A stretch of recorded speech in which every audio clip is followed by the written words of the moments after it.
కొందరు female సెలబ్రిటీస్ని question అడిగినప్పుడు మీరు ఎందుకు ఇంకా సింగిల్గా ఉన్నారు, ఎందుకు మ్యారేజ్ చేసుకోలేదు అంటే వారు చెప్పే ఆన్సర్ ఏంటండి, మాకు ఒకరి క్రింద బ్రతకడం ఇష్టం లేదు, మా లైఫ్ని మేమే లీడ్ చేసుకోవాలనుకుంటున్నామని వారు మాట్లాడుతూ ఉంటారు. అయితే ఇక్కడ ప్రసంగి ఏమంటున్నాడంటే, ఇద్దరి కష్టం చేత ఉభయులకు మంచి ఫలము కలుగును గనుక ఒంటిగాడి ఉండిట కంటే ఇద్దరు కూడి ఉండిట మేలు అని ప్రసంగి మాట్లాడుతూ ఉన్నాడు. అంటే ఒంటరి లైఫ్ లీడ్ చేస్తున్నప్పుడు తరచుగా మనం ఫ్రీక్వెంట్గా డిప్రెషన్లోకి వెళ్తూ ఉంటాము, లేదా ఒకరి సహాయం నాకు అవసరం లేదని చెప్పేసి మనకి మనం ఐసోలేట్ చేసుకొని లేని బాధలు లేని రోగాలు మనం తెచ్చుకుంటూ ఉంటాము. అయితే ఇక్కడ ప్రసంగి ఏమంటున్నాడు, ఇద్దరు కలిసి జీవిస్తూ ఉంటే ఒకరికొరకైనా ఒకరు ఫలం సంపాదించుకోవాలి, ఇదిగో నేను లేకపోయినా ఇతను ఉంటాడు నాకు సహాయంగా, నా కొరకు చూసుకుంటాడు అని ఒకరికొకరికి బ్రతకాలి అన్న ఆశ కలుగుతుంది. మరి అట్లనే ప్రసంగి ఇంకా ఏమంటాడంటే, ఒంటరిగా పడిపోయిన ఎడల వానికి శ్రమయే కలుగును, వాని లేవనెత్తువాడు లేకపోవును అంటాడు. అంటే ఇద్దరు కలిసి ఉంటే, ఇద్దరు స్నేహితులు ఉన్నారనుకోండి, ఒకరు పడిపోతే వాడిని లేవనెత్తేవాడు ఒకడు ఉన్నాడు. అదే ఒక్కడే సింగిల్గా బ్రతుకుతున్నాడు అనుకోండి, ఏది ఏమైనా తిరిగి అతనే శ్రమ పడాలి, తనకి సహాయం చేయవారు ఎవరూ లేరు. మరి మనం చూస్తూ ఉంటాం కదండి, ఎంతో మంది వారికి వారు తన అమ్మ నాన్న ఉంటారు, సహోదరులు ఉంటారు, కానీ వారికి వారు ఐసోలేట్ చేసుకుంటూ ఉంటారు. అంటే వారి జీవితంలో వచ్చే నెగటివ్ సర్కమ్స్టాన్సెస్ని బట్టి, వారి పాస్ట్ రిలేషన్షిప్స్ని బట్టి వారికి వారు ఐసోలేట్ చేసుకుంటూ ఉంటారు. మరి కొంతమంది కొన్ని జీవితాలు ఏంటంటే, మంచి చెప్తే అది కూడా వాళ్ళు నెగిటివ్గా తీసుకొని వీరు నాకు హాని చేయాలని అనుకుంటున్నారని చెప్పేసి వారికి వారు తలంచుకొని జనాల నుంచి ఐసోలేట్ చేసుకుంటూ ఉంటారు. మరి అలాంటి వారు ఏమవుతూ ఉంటారంటే తరచుగా డిప్రెషన్లోకి వెళ్ళిపోతూ ఉంటారు, తద్వారా సాతాను చేతిలోకి పడిపోతూ ఉంటారు. ఒంటరిగా ఉంటే ఏమవుతుందండి, సాతాను మన మైండ్ని అటాక్ చేస్తుంది, ముందు తలంపుల ద్వారా, కోరికల ద్వారా, అట్లనే చేతల ద్వారా మన చేత పాపం చేయిస్తుంది.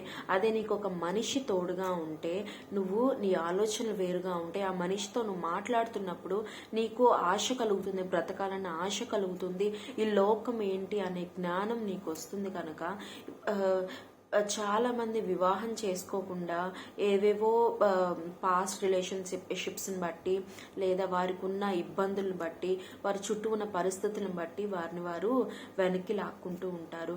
కానీ నువ్వు ఎప్పుడైతే దేవుణ్ణి పట్టుకొని ముందుకెళ్తావో, దేవుణ్ణి పట్టుకొని నువ్వు ఫార్వర్డ్ మూవ్ అవుతావో, దేవుడు తప్పక నీకు సహాయం చేస్తాడు. అంటే నీ పాస్ట్ ఉన్నట్టు నీ ప్రజెంట్ ఉండదు, నీ ఫ్యూచర్ ఉండదు. ఎందుకంటే నీ జీవితం దేవుని చేతిలో పెడుతున్నావు కనుక దేవుడు తప్పక దాన్ని ఆశీర్వాదకరంగానే మారుస్తాడు తప్ప నీ పాస్ట్ వలె అది మారిపోదు. మరి వెలుగుకి చీకటితో సాంగత్యం లేదు అంట. మరి నువ్వు ఒంటరిగా ఉంటున్నావంటే దాని అర్థం సాతాను ఎక్కువగా నిన్ను అది పట్టుకోవాలని చూస్తుంది. మరి ఇద్దరు ఉంటే బలమా, సింగిల్గా ఉంటే బలమా? చాలా మంది ఒంటరిగా ఉండిపోయి వారొక్కరే ఫైట్ చేస్తున్నామని, నేను ఒక్కదాన్నే అని చెప్పేసి ఫీల్ అవుతూ ఉంటారు. కానీ ఒంటరిగా ఉన్నప్పుడు వారికి కావాల్సిన సహాయం ఏదన్నా కావాల్సి ఉంటే జనుల దగ్గర తీసుకుంటారు. కానీ ఇది నేను తట్టుకోగలను అనుకున్నప్పుడు నాకు అవసరం లేదు, ఈ మనుషులతో నాకు అవసరం లేదు అని ఫీల్ అవుతూ ఉంటారు.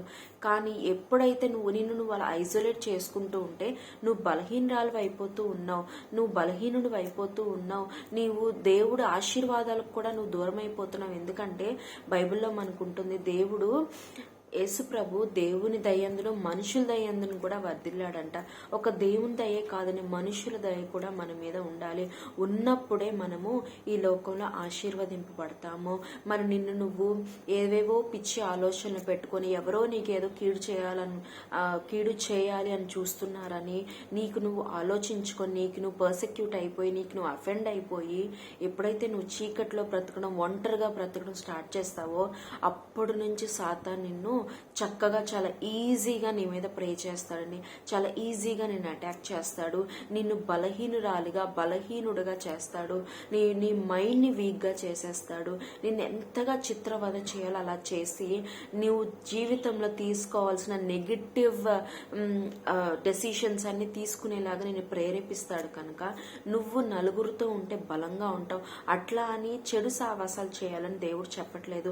నువ్వు చెడు సావాసాలు చేయడం కంటే ఒక అన్యునితో తిరిగి వారి అలవాట్లు వారి ఆచారాల్లో నువ్వు పడిపోయి దేవుని మర్చిపోయే కంటే నువ్వు ఒంటరిగా ఉండడమే మేలు. కానీ నువ్వు ఎప్పుడు ఒంటరిగా ఉండాలి తెలుసా? దేవునితో నువ్వు సమయం గడిపేటప్పుడు, దేవునితో నువ్వు రహస్యంగా నీ తలుపు వేసుకొని దేవునికి ప్రార్థన చేయాలని బైబిల్లో ఉంటుంది. మరి అట్లనే దేవునితో నువ్వు సహవాసం చేస్తున్నప్పుడు నువ్వు ఒంటరిగా ఉండడం తప్పలేదు. కానీ ఎప్పుడైతే ఈ లోకంలో ఉంటూ కూడా నువ్వు ఒంటరిగా ఉంటావో, ఎప్పుడైతే దేవుడు నీకు తోడుగా ఉండడో, అప్పుడు డెవిల్కి నువ్వు ఈజీ ప్రే అయిపోతావు.